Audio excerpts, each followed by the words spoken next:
Un mot peut-être sur un autre dossier sur lequel vous travaillez également actuellement et qui fait beaucoup de bruit. Au Bénin, vous en revenez Oui. d'ailleurs.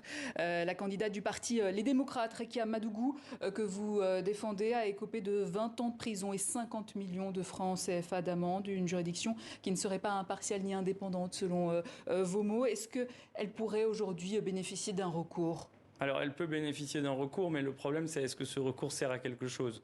Parce qu'on est dans un système de justice qui est totalement aux mains du pouvoir. Je rappelle que les juges de cette juridiction sont directement désignés par l'exécutif, ce qui a effectivement conduit à ce que, au début du procès, on quitte la salle, enfin je quitte la salle, parce que tant qu'on ne peut pas garantir une justice impartiale et indépendante, il n'y a pas de raison d'organiser des procès. Madame Madougou a été condamnée à 20 années d'emprisonnement. Elle n'est pas la seule à avoir été condamnée par cette juridiction dans, on va dire, les opposants politiques au régime de M. Talon.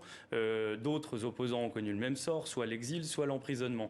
Je rappelle qu'elle est détenue dans des conditions extrêmement difficiles, qu'elle a évidemment fait preuve à l'audience d'un courage et d'un discours extrêmement courageux, volontaire, mais il n'empêche qu'elle vit un musellement politique qui est inacceptable, surtout pour un pays qui était avant M. Talon décrit comme un laboratoire démocratique, un endroit dans lequel les droits des citoyens étaient respectés. Et aujourd'hui, je pense que le message, en tout cas, que moi je veux faire valoir comme avocat, c'est de dire que le développement économique ne vaut rien si la garantie des droits civils et politiques n'est pas respectée.